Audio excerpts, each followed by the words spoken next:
Now, most of us know about the big Nintendo hits like Super Mario and The Legend of Zelda. They are famous worldwide and have been around for ages. However, Nintendo also makes other titles that are incredibly fun, which are mostly spin-offs of their most well-known titles. For example, Mario Kart and Mario Party, which are odd games, but some of them are beyond amazing titles. One of these was Mario Party DS, my favorite Mario Party of all time, which is also one of the best-selling in the series. Only the Nintendo Switch game known as Super Mario Party was able to beat it. However, quite recently, some interesting new things about the DS title started to pop up. Something about a certain feature that Nintendo put in to protect the game from theft. Apparently, it would stop you from playing the game, and so the copy of the title would become useless. But is any of this even true? What actually happens? Why was this put in the game? And when do you actually see it? Well, let's find out.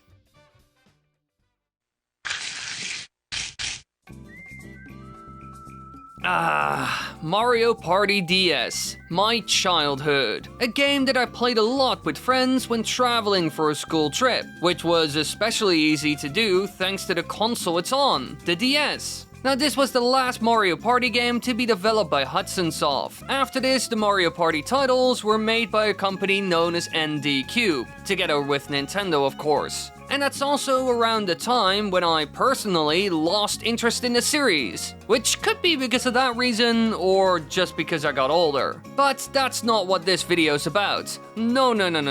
We got other things to focus on. Now, the thing that made this game so unique is that the characters were shrunken down to a very small size and were competing in a mega world for the majority of the game. In my opinion, this made for a lot of cool looking levels, most of which I can still remember. And crazy enough, it includes more than 70 minigames and 5 new game boards. So it had a lot of content for a handheld game for the time, which I absolutely loved as a kid. But overall, it is still a traditional Mario Party game when it comes to gameplay and so many other things. And so this, combined with the portable factor and the heaps of content inside of it, made it a true hit. However, after this boom period, many people forgot about the game. Sure, it was a gem from the past, so some people still think about it from time to time, or, I don't know, stream it on Twitch, but that's kind of it. However, then, during 2020, something interesting happened. A video surfaced on the internet about a weird thing that was found in the game, apparently. On the 13th of October, a YouTube user known as Joey Perlioni,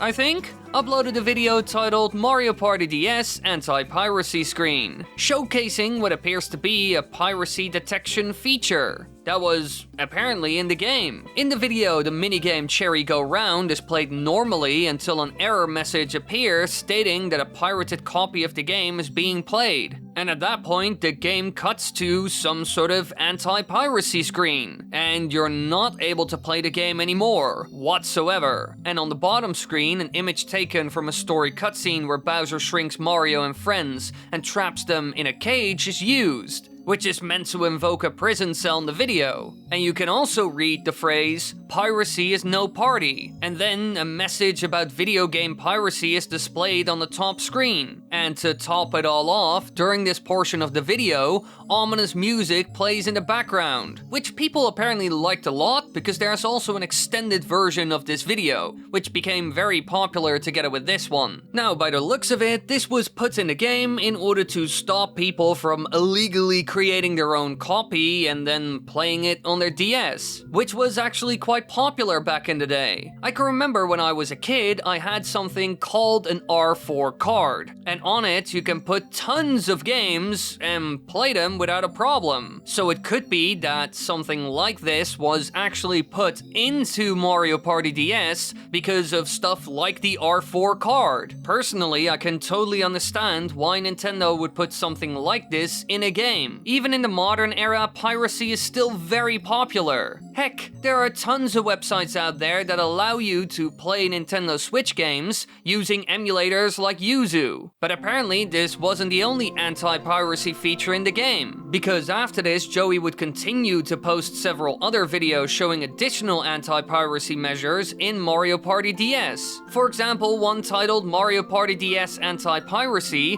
Item Shop Dialogue / Secret Boss. And in this video, you can see Luigi entering the item shop that's found in the game, only for the Monty Mole there to state, "I don't serve criminals." And at that point, you are taken to a boss minigame version of Mole Thrill with the name Run, with the rules stating there's nothing you can do, and the controls say none. So you are basically screwed. And then when the minigame starts, the Monty Mole burrows through the ground until it comes into contact with Luigi, and at that point, just like in the previous video, an error message appears, followed by the game cutting to the anti-piracy message screen I showed you earlier. And as you could have guessed, at that point you can't play the game anymore. So clearly there were other ways you could trigger this defense mechanism that is supposedly found in the game, and these two aren't the only ones. He uploaded a lot more of these, with each one being more crazy than the last. So things were starting to completely spiral out of control. And in 2020, info about the anti-piracy measure was even added to the unused content wiki known as the cutting room floor. So at that point, it seemed like it was completely legit. They even added it to a website that is known as a great source for stuff like this and cut content from video games. However, at this point, people started to wonder if this was really true. I mean, sure, it's on the cutting room floor, but why did this only come out now? The game had been out for years upon years, and only in 2020 we found this? Sure, it could be possible. Sometimes it takes a long while, but it is weird. However, at that point, everything changed, because the cutting room floor actually got rid of it,